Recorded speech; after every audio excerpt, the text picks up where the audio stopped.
Alors, Marie-Pierre Attard, vous êtes présidente du jury plénier auprès de la direction régionale jeunesse et sport pour ce qui concerne les diplômes et brevets d'équitation. Alors, donc, on revient un tout petit peu en arrière. En 2003, il y avait la création des brevets d'État et aujourd'hui, vous nous annoncez donc une seconde réforme. Alors, dans quel cadre ? C'est-à-dire que suite à l'évaluation des politiques publiques qui a donc eu lieu en 2015, il a été décidé de créer des chantiers, de mettre en place des chantiers de simplification et notamment sur le BP en voulant l'harmoniser avec les DE-DES, avec le même nombre d'UC, le même nombre de certifications, et puis également tout ce qui touche l'habilitation des organismes de formation qui donc passeront sur une habilitation à 5 ans et non plus à 3 ans. Alors on revient sur les UC parce que c'est très important. Actuellement, le BP se découpe en 10 UC. Oui. Maintenant, comme pour les DE et les DES, il n'y en aura plus que 4. Alors, est-ce que ça veut dire que le diplôme lui-même va être simplifié, c'est-à-dire qu'il va être plus simple à passer, ou est-ce que toutes les matières, je dirais, abordées précédemment sont regroupées ? Les matières, on va dire, sont regroupées, oui. C'est-à-dire qu'on garde le cœur de métier. Le BP reste un diplôme d'enseignant, avant tout. Donc, de toute façon, il faudra bien, sur ces 4 UC, mettre en avant les compétences et développer les compétences pour être un bon enseignant. Alors, le BP, on dit toujours que c'est un diplôme davantage d'animation que d'enseignement. Est-ce que pour vous, c'est une réalité ?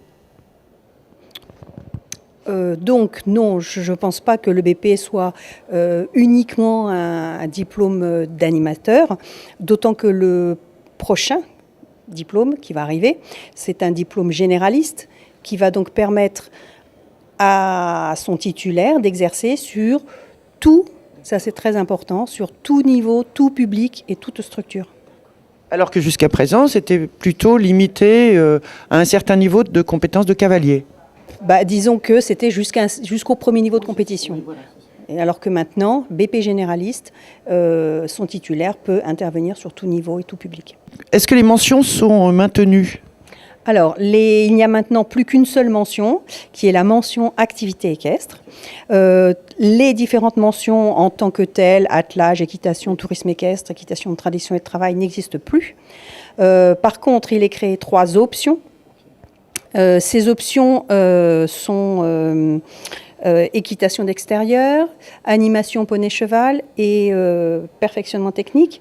Ces 3 options-là sont un affichage pour un éventuel projet professionnel et permet l'employabilité. C'est-à-dire que ça permet aux futurs employeurs de voir exactement quel est le projet de la personne. Alors, nouveauté également concernant l'habilitation des organismes de formation. Oui, c'est-à-dire que maintenant, l'habilitation des organismes de formation est une habilitation quinquennale et non plus triennale comme avant. Est-ce que cette réforme concerne également les centres de formation ? Pas vraiment, puisqu'ils sont toujours attachés à des organismes de formation s'ils le souhaitent, ou ils sont centres de formation et organismes de formation en nom propre, donc ça ne change rien pour eux. Alors le texte entre en vigueur en juin 2017. Voilà, c'est-à-dire qu'à partir de juin 2017, on peut mettre en place des formations en 4 UC. Okay. À partir de juin 2018, on ne peut plus mettre en place de formation en 10 UC. Et l'abrogation du texte définitive en 10 UC est en 2020, juin 2020, de façon à laisser sortir les apprentis en 2 ans. Alors bon, le calendrier que vous venez de nous exposer donc, concerne spécialement les BP activités équestres, mais je précise que cette réforme concerne toutes les activités sportives en France. Bien sûr, tout à fait. Toutes les activités sportives tous les BP vont forcément passer en 4 UC. Alors réforme très importante également concernant les exigences techniques préalables.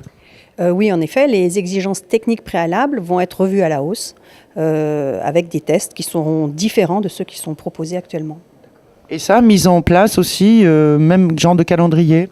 Alors ça, il faut que ces textes, dès 2017 certainement, puisqu'il faut que les tests soient passés avant d'entrer en formation.